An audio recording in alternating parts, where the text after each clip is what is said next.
Heute unterzeichnen wir das Inventarbuch des Jahres 2020, eben auch wieder mit ca. 7.000 Objekten, die wir erworben haben, die uns geschenkt worden sind und die eben auch dieses jährliche Wachstum unserer Sammlung zeigen. Das Inventarbuch ist das grundlegende Dokument, das eben das Eigentum festhält, und damit ist es eigentlich so eine grundsätzliche Urkunde unseres Hauses.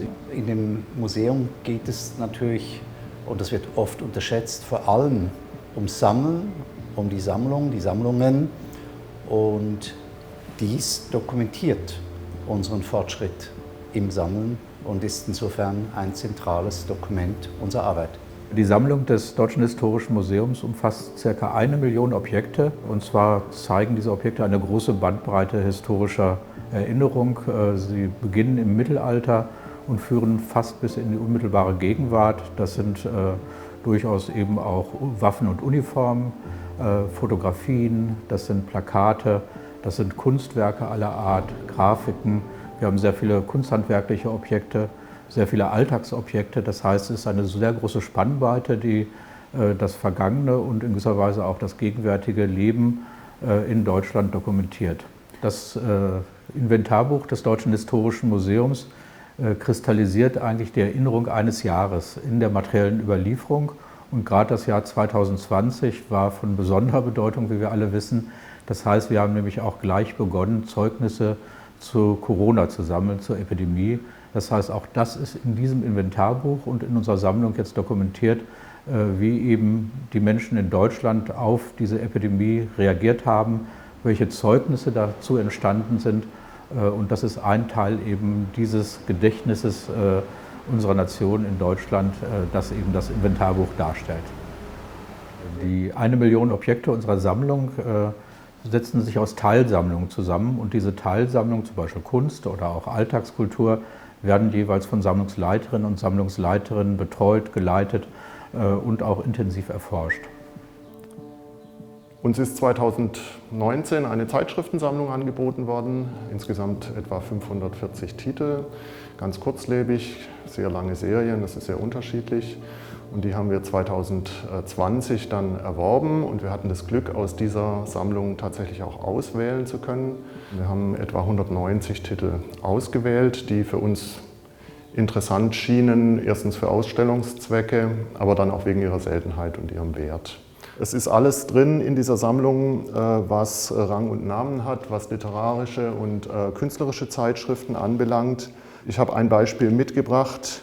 La Lune Rousse, eine französische Karikaturenzeitschrift, die nur 3 Jahre lang erschienen ist, 1876 bis 1879, herausgegeben von André Gilles.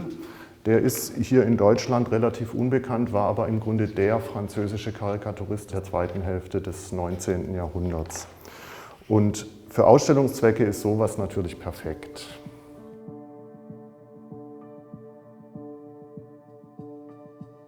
Dieser immerwährende und zeitlose Kalender ist im letzten Jahr aus englischem Handel erworben worden, aus einem englischen Antiquariat. Es hat aber eine dezidiert deutsche Provenienz und lässt sich durch ein Vergleichsbeispiel in London möglicherweise dem Nürnberger Silberschmied Mettel zuweisen und in die Mitte des 18. Jahrhunderts datieren. Ein Kalender ist ja in dem Sinne nicht, dass man jetzt konkrete Daten daran ablesen kann, aber in 5 Spalten oder auch Kolumnen gibt er doch die wichtigsten Angaben, um den Menschen die Möglichkeit zu geben, sich in einem christlichen Kosmos und zugleich in einem naturwissenschaftlichen Kosmos zu verorten und seinen Platz zu finden.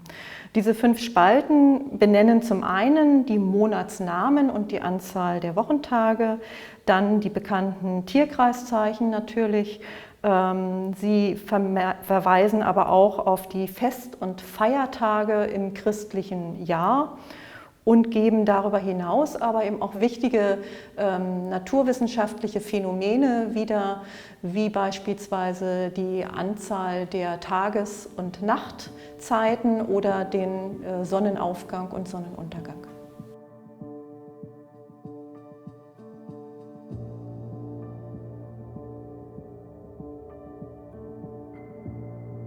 Dieser massive Bierhumpen gelangte erst kürzlich in die Sammlung des Deutschen Historischen Museums. Am auffälligsten ist zunächst die intensive kobaltblaue Färbung. Sie kommt zustande durch die Beimengung des Kobaltblau, eines Erzes, das vor allem in den Regionen Sachsen und Böhmen gewonnen wurde seit dem 16. Jahrhundert. Und für diesen Humpen ist ein Entstehungsort in einer sächsischen Glashütte mehr als wahrscheinlich. Wieso? Darüber gibt eine gravierte Inschrift, ein Trinkspruch, auf der Wandung des Glases Auskunft. Es leben der Gouverneur und der Kommandant zu Magdeburg. Gemeint sind, den Initialen zufolge, Franz Kasimir von Kleist, ein preußischer Generalfeldmarschall und Verwandter des Dichters Heinrich von Kleist, und Jakob Ludwig du Trossel, sein Schwager, der als Kommandant auf der Festung Magdeburg agierte.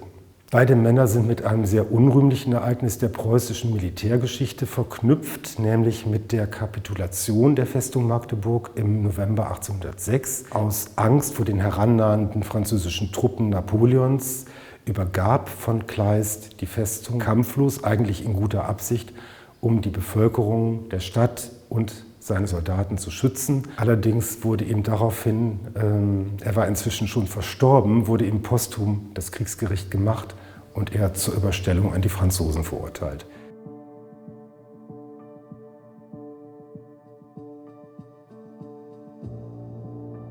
Das Jahr 2020 war eben das Jahr der Pandemie und so haben auch Objekte aus dem Alltag während einer Pandemie Einzug in unsere Sammlung erhalten, hier eben in die Sammlung Alltagskultur. Und wir haben hier einen Christbaumanhänger in Form eines einzelnen Coronavirus-Partikels, der sich ja auszeichnet durch seine virustypischen Strahlen.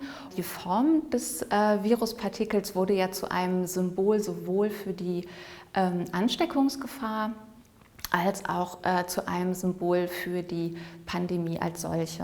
Hergestellt wurde dieser kleine Anhänger vom Düsseldorfer Kollektiv Diepe Gefühle, die ihm den Namen Virus gegeben haben, das eben darauf hinweisen soll, dass Solidarität im Alltag während einer Pandemie eben ein hohes Gut ist. Und so geht auch ein Erlös dieses Christbaumschmuckes an das internationale Bündnis Seebrücke.